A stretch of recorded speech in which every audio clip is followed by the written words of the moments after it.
ভালোবাসার বন্ধন। এটি হলো একটি মা ও মেয়ের গল্প।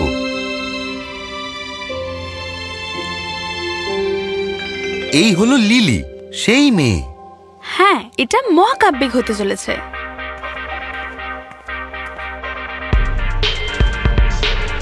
কিন্তু এখন দুটো লিলি আছে, একজন ঘরের মধ্যে আছে আর একজন যে 6 ইঞ্চি ফোনের ঝলকানিতে পাস করছে।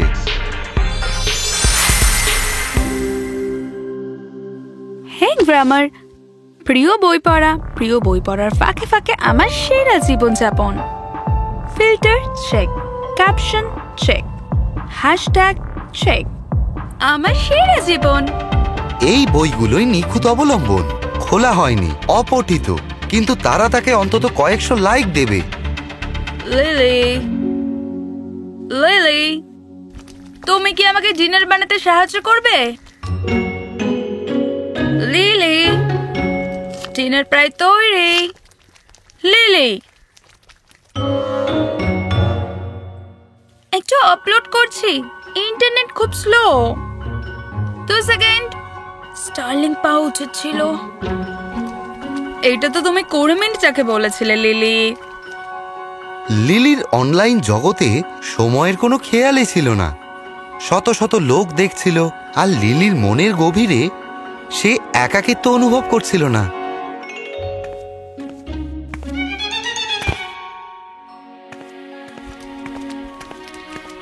এই তো তুমি ততক্ষণ এগুলো কাটো আর আমি লেক্সাকনাটা চেক করছি। অবশ্যই ছবিটা থেকে সাবধানে। এই যে আমি তোমাকে দেখাচ্ছি। মা, নেক্সট উইকে একটা দারুণ কনসার্ট রয়েছে, আমি কি যেতে পারি প্লিজ? আরো একটা কনসার্ট? তুমি গত মাসে গিয়েছিলে না? ওটা বহু কাকের কথা, এবারে ব্যাপারটা অন্যরকম। এটা সল্ট প্লে, সবাই যাচ্ছে। লিলি, তোমার কিন্তু এখন পড়াশোনায় মন দেওয়া উচিত। ইদানিং তোমার নাম্বার কিন্তু কমছে। মা, আবার নয়। আমি জানি তুমি বড় হচ্ছ, কিন্তু শিক্ষা এখনো গুরুত্বপূর্ণ। আমি তোমার ভালো চাই লিলি, তুমি যেটা চাও সেটাই করতে হবে। আমার জন্য সবচেয়ে ভালো হলো স্কুলের বাইরের একটা জীবন, যেটা তুমি বুঝতে পারছো না। ওহ, এক্ষুনি একটা টিকিট খুঁজে পেলাম। মা প্লিজ, আমি কি যেতে পারি? লিলি, আমরা কথোপকথনের মাঝখানে আছি, আর এখনো আমার উত্তর হলো না। এটা খুবই অন্যায়, তুমি ওকে কখনো কিছু করতে দাও না। তুমি ওভার রিঅ্যাক্ট করছো। এটা সত্যি না যেটা তুমিও জানো। আমি তোমাকে এই ফোনটা দিয়েছি আর তুমি নেশার মতো ব্যবহার করছো এটা। আমি তোমাকে শেষ কনসার্টে যেতে দিয়েছিলাম, কিন্তু তোমার অঙ্কের গ্রেড, আমার ফোন, আমার গ্রেড, আমার ভবিষ্যৎ, ব্লা ব্লা ব্লা। তুমি সবকিছু নিয়ে প্রচন্ড ভাবছো, কিন্তু আমার পছন্দ নিয়ে ভাবছো না কেন? আমি বোঝার চেষ্টা করছি লিলি, আমি আছি তোমার পাশে। এই মেয়েটা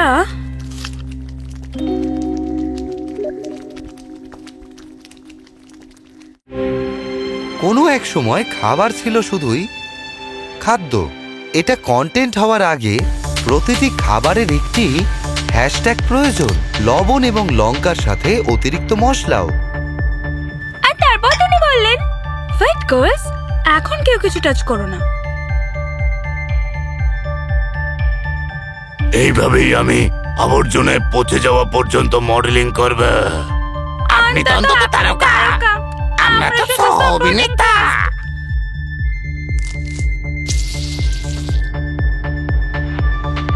যদি খাবার কথা বলতে পারে, তবে এটি আমাদের মনে করিয়ে দিতে পারে যে কিছু কামড় স্বাদ নেওয়ার জন্য, পিক্সাগ্রামে শেয়ার করার জন্য নয়। এই হারেই আমি আবর্জনায় পচে যাওয়া পর্যন্ত মডেলিং করব। ওরা আমাকে যত বেশি অপেক্ষা করাবে ততই ভালো স্বাদ পাবে।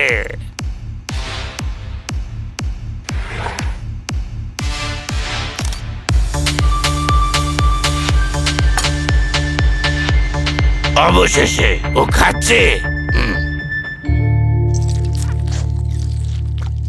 যদি আমি বারবার ফিল্টার হওয়ার আগেই ভালো ছিলাম।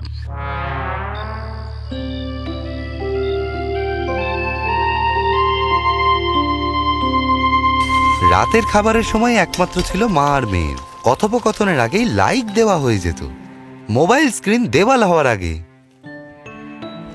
লিলি, পাস্তা ঠান্ডা হয়ে যাচ্ছে। আবার 5 মিনিট মা, আমি একটা কাজ করছি।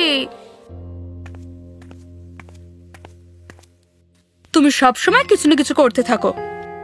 মাঝে মাঝে সারা লিলির মধ্যে অপরিচিত একজনকে দেখতে পেত, একটি মেয়ে যে তার মেয়ের মতো দেখতে, কিন্তু অন্য কোথাও সে থাকে যেখানে সে পৌঁছাতে পারে না। জানো, তোমার বয়সে যখন ছিলাম আমাদের ফিল্মের রোল শেষ হওয়া পর্যন্ত অপেক্ষা করতে হতো আমাদের ফটোগুলো দেখার জন্য। এই নাও প্রথম অধ্যায়। যখন আমি তরুণ ছিলাম এবং পৃথিবী আরো ভালো ছিল, অন্তত আমরা নিজেদের জীবনে উপস্থিত ছিলাম। আমিও উপস্থিত, কারণ এটা তোমার বর্তমানের সংস্করণ নয়। আমার সংস্করণ আমার ভাষ্য মতে আসলে মানুষের সাথে কথা বলা, সামনাসামনি, কোনো কিছুর মাধ্যমে নয়, আর্টিফিশিয়াল ফিল্টারেও না। তুমি কি মনে করো পিক্সগ্রাম রিয়েল নয়? আমার বন্ধুরা আসল, অনলাইনে আমার জীবন বাস্তব। তুমি কি মনে করো প্রভাবশালীদের কোনো মস্তিষ্ক নেই? তুমি এটা বুঝতে পারছো না। আমি যে বুঝতে পারছি, আমার মেয়ে পর্দা একেবারে অদৃশ্য হয়ে যাচ্ছে। শেষ কবে তুমি একটা মুহূর্ত অনুভব করেছিলে নিখুঁত হওয়ার জন্য বারবার রেকর্ড করার পরিবর্তে? আমাকে বলো দেখে, শেষ কবে তুমি আমার পৃথিবীকে বিচার না করে বোঝার চেষ্টা করেছো? জেনির মা তাকে কনসার্টে যেতে দেয়, মায়ের বাবা মা অন্তত হ্যাশট্যাগ গুলো বোঝার চেষ্টা করে। আচ্ছা, আমি জেনিরও মা নই আর মায়ারও মা নই, আমি তোমার মা। আর আমি দেখছি তুমি নিজেকে হারিয়ে ফেলছো। এই তোমার পারফরমেন্স। হতে পারে তুমি আমাকে এখন যেমন দেখছো অনলাইনে আমি অনেক বেটার, অন্তত সেখানে মানুষ আমাকে পছন্দ করে।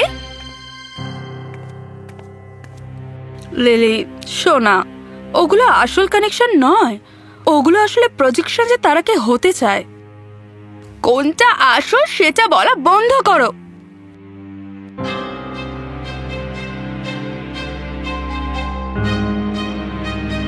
মনে হচ্ছিল তারা এমনভাবে কথা বলছিল যে নিজেরাই নিজেদের কথা বুঝে উঠতে পারছিল না।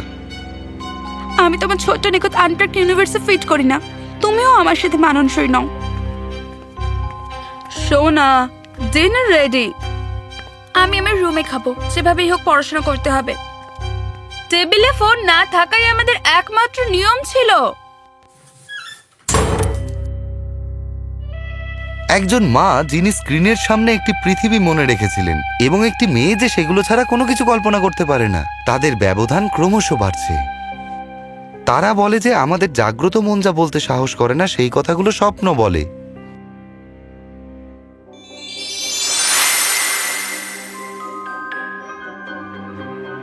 কি হচ্ছে? তোমার লাস্ট পোস্টে মাত্র 200টা লাইক হয়েছে। তোমার পড়াশোনা করা উচিত। মা প্লিজ। তুমি কি আজ তোমার গিটার প্র্যাকটিস করেছো? জ্যামিতির সাথে তোমার সম্পর্ক কি? এতগুলো পোস্ট, কিন্তু তোমার সম্ভাবনা কোথায়? আমি আমার সেরা জীবনযাপন করছি না, মানে আমি আমার সেরাটা দিচ্ছি। সম্ভাবনা? ডিনারে ফোন নয়, আরো পড়াশোনা করো।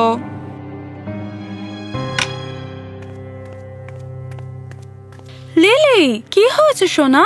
তুমি কি ঠিক আছো? থাক মা, স্বপ্নেও তুমি আছো। তুমি আমাকে নিজের কন্ট্রোলে রাখতে চাইছো। আমি কি দেখতে পাচ্ছ না? আমি পালাতে পারবো না, এমনকি আমার অবচেতন মনও অচল। আমি জাস্ট রাতের খাবার তৈরি করছিলাম। দিনের বেলায় লিলি বিভিন্ন ধরনের শিকল খুঁজে পায়।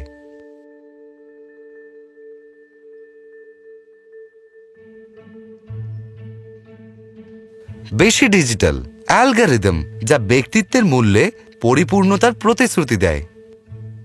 এটা নিখুঁত, খুব নিখুঁত। সে একেবারে একটা নিখুঁত কারুকাজ করা ক্যাপশন নিজের জন্য দিয়ে দিত। মায়ের আবার মধ্য হাতে স্ট্রেস প্যাকিং প্যাকিং এগেন। ঘর দারুচিনি আর দুশ্চিন্তার গন্ধে ভরে গেছে। অন্তত তার দুশ্চিন্তার স্বাদ ভালো। Hashtag midnight cookies. আমি কখন এরকম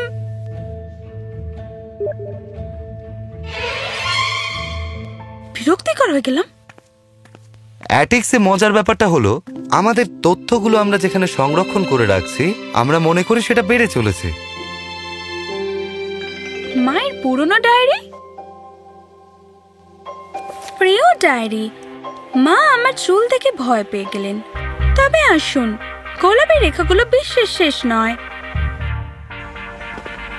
আমি আমার জীবন বিজ্ঞান ক্লাস বাঙ্ক করে রেকর্ড স্টোর গিয়েছিলাম। আমি জানি সারা, তুমি তোমার সম্ভাবনা নষ্ট করছো।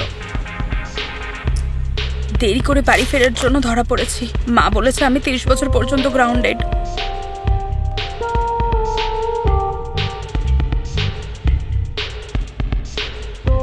ওরা বোধহয় ভয় পাচ্ছে, ভাবছে আমি ওদের মতো ভুল করে ফেলবো। এটা কি বেড়ে ওঠার অংশ নয়? ভুল করার মাধ্যমে মা, এমন মুহূর্ত প্রত্যেকটি কিশোর কিশোরীর জীবনেই আসে, যখন তারা বুঝতে পারে তাদের বাবা মাও ছোট ছিলেন এক সময়, কখনো অনিশ্চিত, কখনো বিদ্রোহী।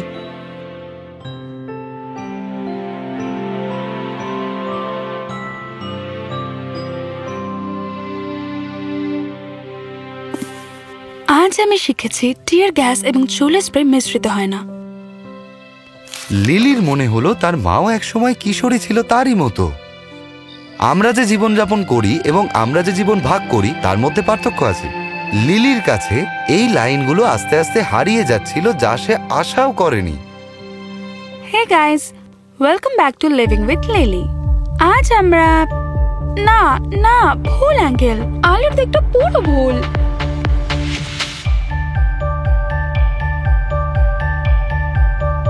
তিন ঘন্টার 47টা টেকের পর সে অবশেষে পেল।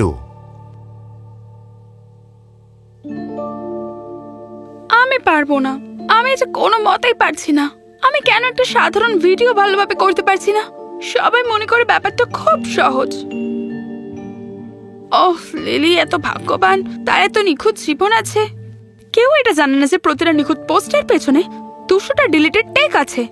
3 ঘন্টার এডিটিং, 45 মিনিট শুধু আমার মেকআপ করা যাতে ন্যাচারাল লাগে। আমি নিখুঁত হতে ক্লান্ত হয়ে পড়েছি। আমি কেন কোনো খারাপ দিন কাটেনি সেই কমেন্টগুলো পড়তে গিয়ে ক্লান্ত হয়ে পড়েছি। আপনারা জানতে চান কেন? কারণ আমি এগুলো লুকিয়ে রাখি। আমি সব লুকিয়ে রাখি।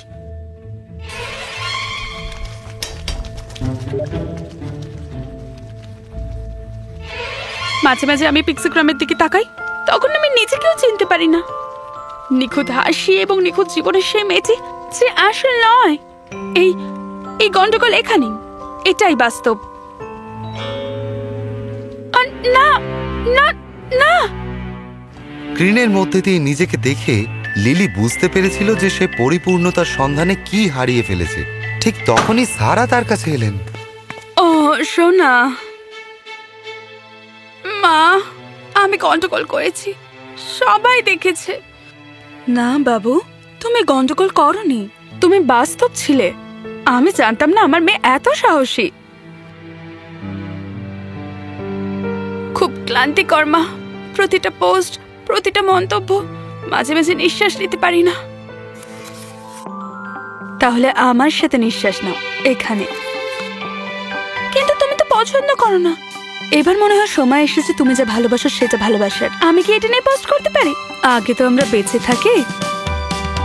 ভালোবাসাই সর্বশেষ শক্তি, যা আমরা কখনো লক্ষ্যই করি না অনেক সময়। মা, তুমি ব্রেসলেট যেটা ঠাকুমা তোমাকে দিয়েছিল। মা, তুমি কি?